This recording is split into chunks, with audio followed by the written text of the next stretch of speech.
ล่าสุดย่านุออกมาตอกฝาโลงต่อคนที่สร้างจุดกระแสดราม่าเรื่องพอนกพงศกรบอดูแลน้องอายตอนเวลาเจ็บป่วยว่าสันเดย์กาบทักทายสบายดี FC ทุกคน FC ทุกทานคิดว่าจะนอนแล้วสัมผัสว่ามีมาอีกแล้ว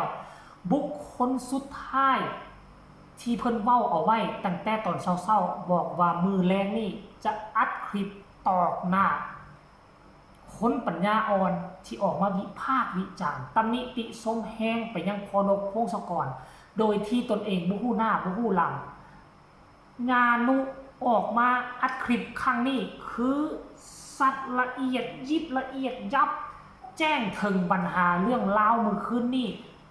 ขั้นกรณีว่าพอนกพงศกรบ่ไปงานและน้องอายก็บ่ไปแห้งเป็นปัญหาใหญ่ขนาดขาดน้องอายแล้วพอนกพงศกรไปงานแล้วมันยังวุ่นวายจนได้เอิ้นอ้ายเต้าหย่องไปแทนน้องอายขั้นบ่ซั่นเจ้าภาพเจ้าการเจ้างานเขาจะบ่พอใจมันจะกลายเป็นปัญหาใหญ่รายละเอียดให้พวกเจ้าไปฟังจากปากญานุก็แล้วกันเพิ่นอัดอั้นตันใจเข้ามาถล่มอย่างหนักแล้วจึงมาพ้อกันในช่วงต่อไปก็แล้วกันขออนุญาตบอสนุก็แล้วกันเพื่ออยากให้คลิปมันสมบูรณ์และเพื่ออยากเป็นกระบอกเสียงอันนึงต่อกลับไปใส่ผู้มันจุดกระแสดราม่าให้มันลงเข้าไปหลุมเก่าที่มันขึ้นมาไปชมแล้วจึงมาพ้อกันมันเป็นยังไงให้ถามก็ดูเฮาอยู่กันดีๆบ่ได้บอกเฮืองใดมันเป็นไดมันอยู่กันยากเลยตีขึ้นจังไดมันเป็นคือต้องด่ามาซุมือแท้กูจะเอาโต๊ะไว้ใกล้ๆแล้วกูจะตีขึ้นดอกเหมยนี่ดิเงื้อไทยเงื้อขาดศูนย์เว้ยแต่อีหยังยากตายตั้งแต่โอ้ยเงื้อคักเงื้อแหน่อีดอกคนเริ่มความเปลี่ยนไปเป็นมาเขาไปเดินขบวนแห่แม่นบอเขาไปเดินขบวนแห่เอียงก่อบุญบังไฟเมื่อนั้นข่อยบ่ได้อยู่ซื้อเมื่อนั้นข่อยมีงานรถแห่อยู่พนมไพรนี่เห็นบ่เขาจะมาข่อยเสียงแหบนี่บ่ข่อยร้องเพลงหลายได้ข่อยกินเหล้าหลายบัดที่นี่เขาไปเดินขบวนก็เห็นอยู่ก็เลยว่าเอาสะดอกอันผู้จัดงานนี่เขาเจ้าคือบ่เฮ็ดรถที่มีอันยังก็เฮ็ดรถที่มีอันห่มให้หลานแหน่สะดอกมันยังเด็กน้อยบัดที่นี่นางก็เลยเป็นไข่ความเด็กน้อยเป็นไข่ไหมเข้าใจบ่ความน้อยเป็นไข่ความน้อยเป็นไข่ลูกหลานเขาไปตากแดดมันก็ไข่มันก็เรื่องธรรมดาไม่เรื่องปกติไม่เรื่องปกติบ่คือจังไดเพราะมันเป็นไข่แล้วพ่อก็ถามพ่อกับจังสันจังสี่ยากับว่าหลานไข่พ่อยาว่าหลานไข่แล้วยกที่หนึ่งเริ่มพ่อว่ายาว่าหลานไข่แล้วพ่อก็เรียกว่าสิพาไปหาหมอทั้งที่เวทีเครื่องเสียงโน่นนี่นั่นเขาโทรมาบุญไหว้ไพ่บือบักตนย่าคนกูเพียกกูนั่งอยู่ขอนแก่นก็ได้กูสายที่เป็นศิลปินรับเชิญโดยที่บ่ต้องเฮ็ดหยังบ่ต้องรับผิดชอบหยังเลยเนี่ยเอากับกายกูเป็นนับหนีเบิ่งซอยเขาอีกทุละแทนที่พวกตะกอนเป็นคนจัดการทุกไทยพวกตะกอนยุ่ใส่นี่ครับอันพาลูกมาหาหมอยุ่นอุดรปะนะพาลูกมาหาหมออยู่อุดรฟังเด้อพาลูกมาหาหมออยู่อุดรมึงฟังกูลูกอีแตงลูกอีดาลูกอีบุญแตงลูกอีดามาเงินให้เงินขาดฟังพอพาลูกไปหาหมออยู่อุดรมึงมียังต้องด่ามาอีกเขาไปพาไปหาหมอแล้วพ่อพาไปหาหมอแล้วพาอายน่ะไปหาหมอพ่อพาไปหาหมอแล้วหมอก็เลยว่านางก็เลยคือเด็กหน่อยมันถือแดดมันก็เหงาวะถือแดดก็เหงาเป็นบอตัวโบไปได้ตัวโบผู้ใหญ่ตั้งขนาดผู้ใหญ่ก็ยังไข่ขึ้นเด็กน้อยมันกับเรื่องธรรมดาเขางานบุญเนี่ยเขาปีละเทียงั้นเมื่อล่ะบอดพอดไปหาหมอเด็กหน่อยมันเหงาอายความเด็กหน่อยมันก็สิท่อมสิ้นอักเสบเนี่ยเป็นนั่นแน่เป็นไข่เป็นนี่แน่มันก็ไข่ละเด็กหน่อยมึงเกจังไหนพงศกรมันเป็นหมอไหม สูก็ว่าเป็นหมอพร้อมสูก็เรื่องมากอีหยังข้อเขาพาไปแล้ว เขาก็เลยไปส่งไปโรงพยาบาลก็บ่ไปโรงพยาบาลรัฐบ่ต้องไปนั่งทานั่งคล้องนั่งคอย ฟังเด้อฟังปากกูโรงพยาบาลวัฒนามึงรู้จักไหมโรงพยาบาลเอกชนอุดรธานีน่ะเขาไปส่งไปฮอดพุ่นไปฮอดคนไข้ขาพุ่นเหลือแต่เขาเตี๋ยวมือส่วนดักบายชีออกให้หุ่นตัวมันเงิดเถะและอีกอย่างแฟนคลับ คนที่มาทำประกันให้อา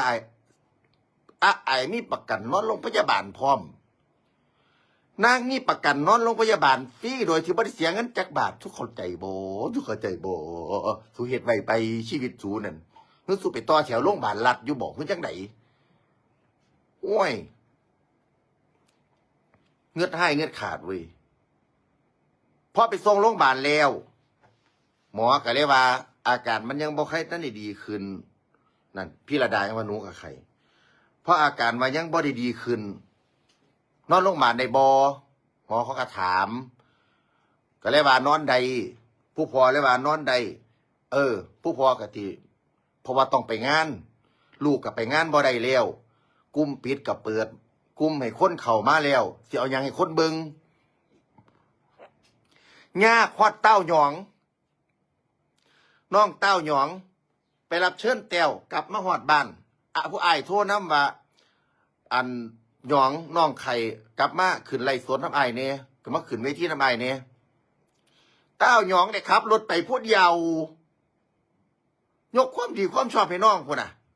เต้าหยองขับรถไปเพื่อซอยอ้ายนก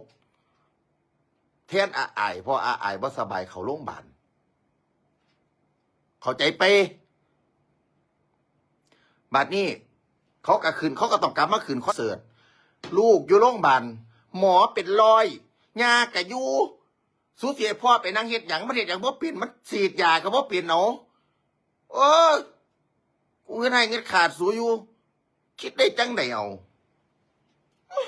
กูศูนย์ประมาณเรากูศูนย์คักศูนย์เนี่ยเสียไปฉีดยาแทนหมอบอกเพิ่งไดมาฟังอีปึกมึงปึกได้ไผพ่อแม่สุภาพปึกบ่คันพ่อแม่สุภาพปึกมึงปึกได้ไผมึงกินบ่ปลามึงกินปลาหยังคือบ่ฉลาดแท้ฮะกูบ่เงิดแท้สิมาบอกว่าพ่อไม่ใส่ใจลูกพ่อบ่ดูแลลูกพ่อบ่สนใจลูกพ่อบ่ใส่ใจลูกมึงเอาสมองส่วนไหนคิดเอาโอ้ยกูเงินให้เงินขาดต้องมาอยู่ใกล้ๆกูเนาะต้องมาทำสิ่งแยกอยู่ข้างๆนึงกูสิโดดถีบ2 ขาให้เบิ่งเงินให้เงินขาดสวยอีหลีคนนี่เป็นจังใด FC เสียงมีฮก FC นกพงศกรและก็ FC ของน้องอายที่ได้เห็นการเขาเอิ้นว่าการระบายความรู้สึกที่อัดอั้นตันใจต่อดราม่าครั้งนี้ซึ่งเป็นภัยไปบ่ได้นั่นก็คือญานุซึ่งเป็นบุคคลที่เป็นปากกระบอกเสียงคอยปกป้องเสียงวิหกคอยปกป้องนกพงศกรและคอยปกป้องล่าน้อยอายพวกเจ้าก็น่าจะเข้าใจแล้วพาน้องอายเดินทางตั้งไก่ไปเข้าโรงพยาบาลยูทีอุดรเป็นโรงพยาบาลเขาเอิ้นว่าสั้นนำอยู่จังหวัดอุดรเป็นเอกชนแล้วมีแฟนคลับ FC เป็นผู้เฮ็ดประกันภัยให้น้องอายอยู่ในวงเสียงที่6คนที่มีประกันภัยก็มีเพียงแต่น้องอายคนเดียวเป็นคนพิเศษเป็นคนที่มีความสำคัญจึงได้ซิดนี่มาแล้วโรงพยาบาลก็มีพยาบาลเป็น100ที่พร้อมคอยอุ้มสู้ช่วยเหลือดูแลทุกฝีก้าวผู้ขนาดนี้แล้วโอ้ยผู้ที่มันจุดประเด็นดราม่ามันพอจากมุดดินหนีพุ่นแล้วทานผู้ชมอันนี้แหละลิ้นกับไผ่บรินยาซูมาลินเสียงวิหกยาซูมาลินกำนกพงศกรยาซูมาแตะต้องกับน้องอายเดี๋ยวเจ้าจะตกตังแบ่งง่ายตึ้งเพราะ หัวหอกญานุจะจัดการเจ้าคลิปนี้ฝากฝังเอาไว้สำนีก่อนนอนหวังว่าทุกคนจะนอนรับฝันดีคลี่คลายทุกสิ่งทุกอย่างมืออื่นนี่ดราม่าคงจะจบกันเป็นที่เรียบร้อยเจโมลาฝากฝังเอาไว้สำนีสบายดี